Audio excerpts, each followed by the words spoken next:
월드비전 고난주간 묵상, 비움과 채움의 원리. 한국교회 연구원장 손윤탁 목사.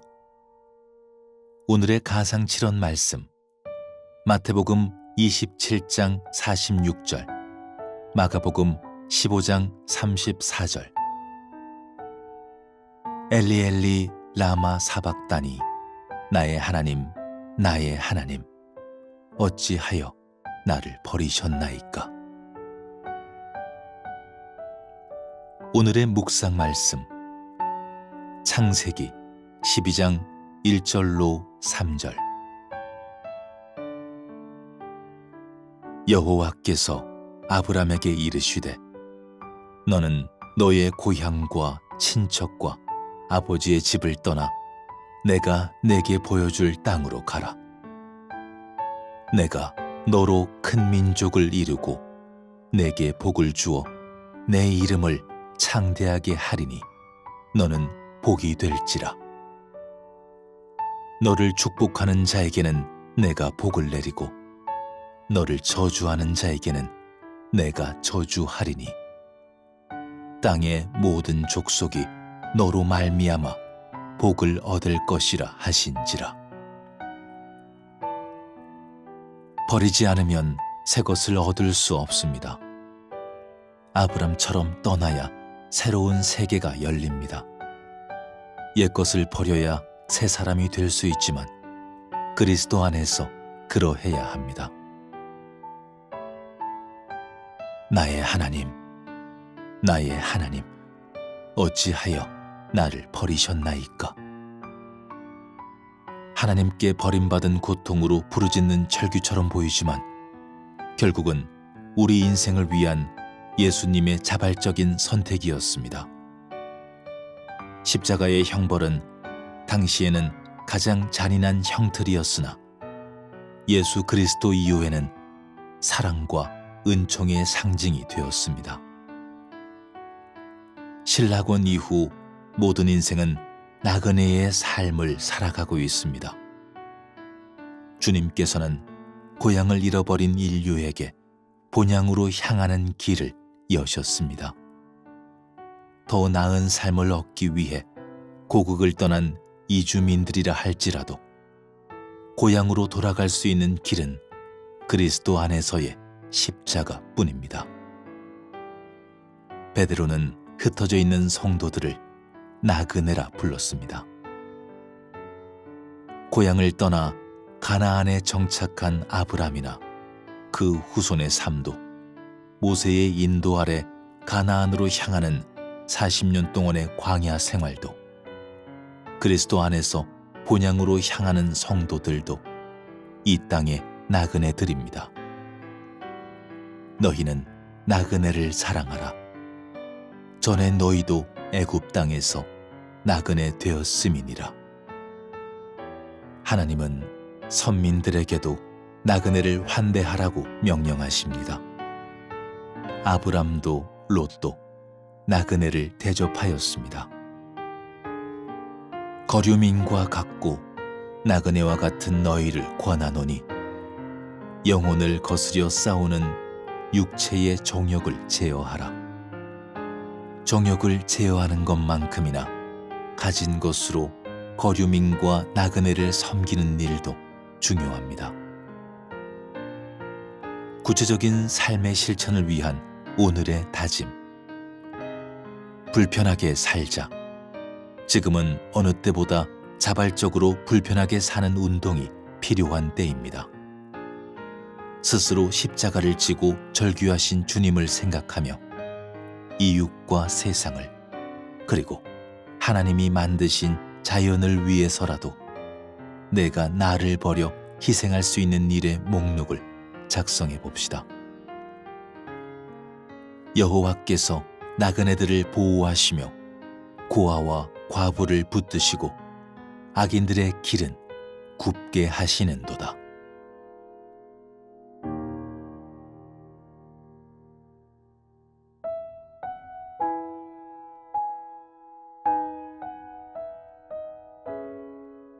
오늘의 선교적 삶 묵상, 이주민 선교. WEC 국제선교회 장창수 선교사.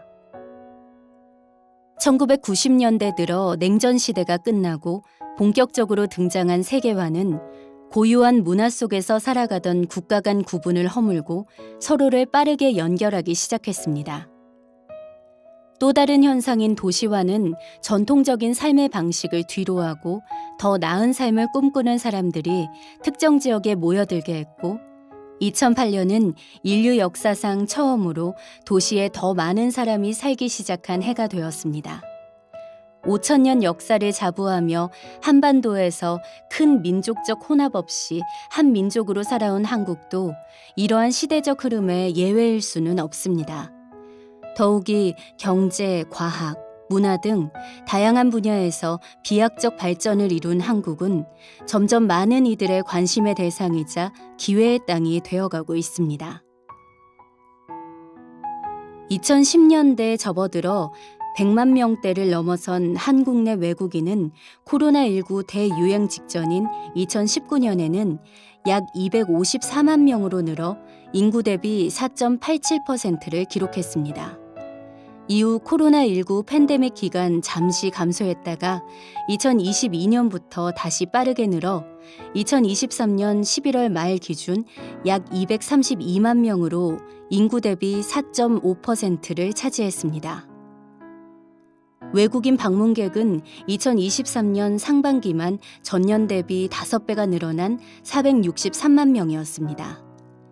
여기에 세계에서 가장 낮은 수준의 출산율과 노동 인력 부족, 그리고 전 세계적으로 확산되고 있는 K컬처의 영향력을 감안하면 한국도 다인종, 다문화 사회로 변할 것은 자명해 보입니다. 이제 이주민 선교는 더 이상 특정한 사람들이 특정한 지역에서 진행하는 특수사역이 아닙니다. 하지만 이주민 선교와 관련해서 우리가 먼저 기억해야 할 중요한 것들이 있습니다. 무엇보다도 그리스도인들은 한국으로 건너와 우리와 함께 살아가는 이들에게 누구보다 먼저 좋은 이웃이 되어주어야 합니다. 하나님은 외국에서 와서 함께 살게 된 이들을 학대하지 말고 선대하고 사랑하라고 말씀하셨습니다. 예수님은 나그네를 영접하고 선대하는 것이 곧 내게 한 것이라 하셨습니다. 자국의 문화나 종교 환경을 떠나 살아가는 이들에게 단지 개종을 목적으로 다가서는 것은 바람직한 선교의 방향도 예수의 뜻도 아닙니다. 우리에게 필요한 것은 오직 그들을 환대하고 사랑하는 것입니다. 미 국무부에서 매해 발간하는 TIPR은 전 세계 인신매매 상황을 자세히 소개하며 세계 국가를 인신매매 발생 정도에 따라 세 그룹으로 분류합니다. 한국은 발표를 시작한 이래 2021년까지 가장 우수한 1그룹에 늘 속해왔습니다. 하지만 2022년, 2023년 연속 2그룹으로 강등되었습니다. 보고서에 따르면 강등된 주된 이유는 외국인 근로자들에 대한 부당한 처우와 이를 방지 및 개선할 제도의 미흡이었습니다. 국제사회 기준에서 이는 부당 고용 정도가 아니라 인신매매, 즉 인권과 정의 문제로 인식되고 있는 것입니다. 캠퍼스에서는 외국인 학생들이 경험한 차별과 소외에 대한 이야기가 들려옵니다. 우리는 이제 그들과 함께 온전한 이웃으로, 동료로 살아갈 준비를 해야 합니다. 이주민 선교는 5단계로 분류합니다. 1단계는 찾아온 외국인을 섬기고 돌보며 그들에게 복음을 나누는 것입니다. 2단계는 잘 성장한 외국인이 동일 문화권의 또 다른 외국인을 섬기도록 하는 것입니다. 3단계는 외국인들이 같은 나라 안에서 또 다른 외국인 그룹을 돕도록 하는 것입니다. 4단계는 성장한 외국인들이 살아가게 된 나라의 자국민에게 복음을 전하고 섬김을 베푸는 것이고, 마지막 5단계는 성장한 외국인들이 복음을 전하기 위해 또 다른 나라로 나가고 머물던 국가의 교회 공동체는 이를 지원하고 후원하는 것입니다. 늘 1단계에만 머무는 이주민 선교가 아니라 다음 그 다음 열매를 맺고 함께하는 교회 공동체는 각 단계에서 적절한 역할을 찾아가야 합니다. 미국 신학교 유학 시절 만난 미국인 부부가 있습니다. 이들 부부는 어베너 선교대회에서 강한 선교의 사명을 받았습니다. 함께 기도하며 부르심을 분별하는 과정에서 하나님은 지속적으로 그들에게 뉴욕으로 가라 하셨습니다. 미국 사람에게 미국, 그것도 대도시 뉴욕으로 가라는 응답에 한동안 부부는 혼란스러웠습니다. 하지만 하나님을 믿고 순종하며 거처를 옮겼고 그곳에서 함께 살아가는 다양한 인종의 사람들을 보았습니다. 수년 동안 중국인 유학생들을 만나 복음을 전하고 양육하고 교류한 부부는 얼마 지나지 않아 중화권 세 나라를 연계하는 국제사역으로 성장했습니다. 함께 생각하며 묵상하며 1. 그리스도인으로서 우리가 한국에서 살아가는 외국인들을 어떤 마음과 어떤 심정으로 바라보았고 어떻게 반응해 왔는지 생각해 봅시다. 하나님의 말씀, 예수님의 가르침에 비춰 돌아봅시다. 2. 이주민 선교가 지니는 시대적 가치에는 어떤 것들이 있습니까? 보다 의미 있는 이주민 선교를 위해 개인과 공동체가 지녀야 할 기본 태도는 무엇이고 무엇을 준비해야 합니까?